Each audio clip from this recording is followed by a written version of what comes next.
میں فقط ان صاحبان کی غیرت ایمانی اور حمیت انسانی سے اتنا پوچھنے کی اجازت طلب کرتا ہوں کہ کیا وہ اپنی بچیوں اپنی بہنوں کے لیے یہ بات پسند کرتے ہیں کہ انہیں کوئی متع کا پیغام دے یا وہ متع کرتی پھرے؟ ایک فعل جو ایک خاندان کے لیے باعث ننگ و عار ہے، کیا کسی دوسرے خاندان کے لیے باعث عز و وقار ہو سکتا ہے؟ خدا کچھ تو انصاف کریے۔ عزیزان محترم، پھر اس طرح جو ہے یہ تمام احکام یہاں پر بیان کی گئے، اور پھر آگے جو ہے فرمایا جا رہا ہے کہ چوتھی صفت یہ ہے مومنین کی کہ وہ اپنے شرمگاہوں کی حفاظت کرنے والے ہوتے ہیں۔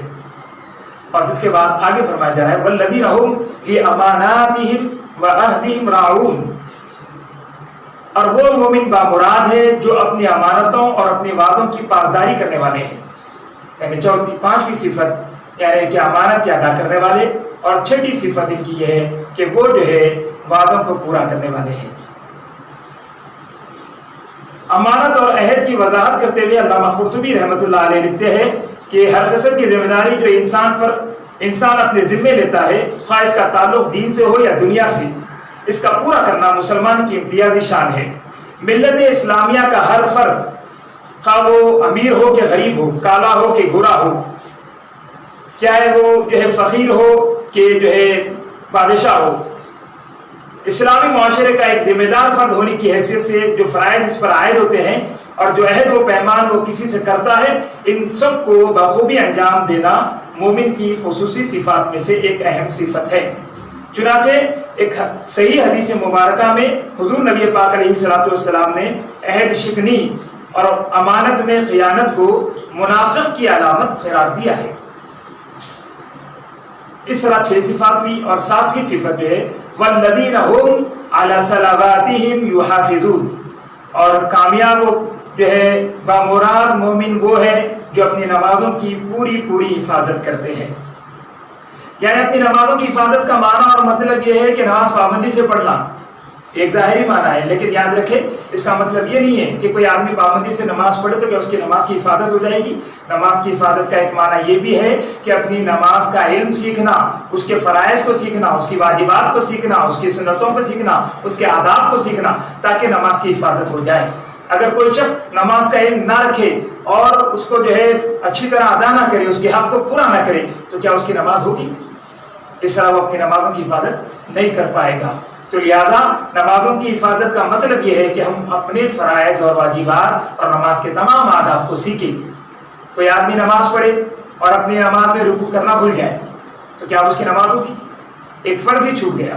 کوئی آدمی نماز پڑھے اور چوتھی رکعت میں قاعدے میں بیٹھنے کے بجائے کھڑا ہو جائے، قاعدہ کرنا تو فرض ہے۔ عزیزان محترم، کم سے کم تشہد کی مقدار بیٹھنا چاہیے تھا، اب اگر وہ نہ بیٹھے تو کیا اس کی نماز ہوگی؟ نہیں ہوگی۔ پھر اسی طرح جو ہے اگر کوئی شخص نماز پڑھے اور پھر دوسری رکعت میں جو ہے سورہ فاتحہ پڑھنا بھول جائے، یا پھر یوں سمجھیے کہ قاعدے میں بیٹھنا بھول جائے، تو اب وہ کیا کرے؟ کیونکہ واجب چھوٹ گیا ہے، اب لہذا سجدہ سہو کرے گا۔ سجدہ سہو کر لے گا تو پھر کمی بیشی پوری ہو جائے گی اور اس طرح اس کی نماز پوری ہوگی۔ تو لہذا نمازوں کا علم سیکھنا ضروری ہے کہ نمازوں کے جو ہے ارکان نماز، شرائط نماز، یہ جو ہے جو ساتھ ہے، یہ 14 چیزیں ان کو پوری طرح سمجھنا چاہیے، اور جو ہے اسی طرح جو ہے واجبات نماز کو سیکھنا چاہیے، اسی طرح جو ہے نماز میں جو سنتیں ہیں ان کو سیکھنا چاہیے، جو آداب ہے، جو مستحبات ہیں ان کو سیکھنا چاہیے، تاکہ نماز کامل طور پر پوری ہو اور اس کا حق ادا ہو۔ اور اس طرح ہم اس جو ہے ارشاد مبارک کے جو ہے جس میں اللہ تعالیٰ نے فرمایا کہ وہ مومنین کامیاب اور بامراد ہے جو اپنے نمازوں کی حفاظت کرتے ہیں، ہم جو ہے اس کے مستحق بن جو ہے سکیں۔ تو عزیزان محترم، اس طرح بہت ضروری ہے کہ ہم جو ہے اپنے نمازوں کی حفاظت کے معاملے میں تھوڑا توجہ دیں، اور جو ہے بھرپور توجہ کی ضرورت ہے کہ اپنی نمازوں کے علم کو سیکھیں۔ تو والذین هم علی صلواتہم یحافظون، اور وہ مومنین کامیاب ہیں جو اپنی نمازوں کی پوری حفاظت کرتے ہیں۔ پھر اس کے بعد عزیزان گرامی فرمایا جا رہا ہے کہ اولئک هم الوارثون، اور یہی لوگ وارث ہیں، الذین یرثون الفردوس، جو وارث بنیں گے فردوس بری کے، ہم فیہا خالدون، اور وہ اس میں ہمیشہ رہیں گے، وہ اس میں ہمیشہ رہیں گے، یا بشارت دے دی گئی ہے۔ تو عزیزان گرامی آخر کون لوگ رہیں گے؟ تو بولے وہ 7 صفات، اپنی نمازوں میں خشوع اور خضوع رکھنے والے،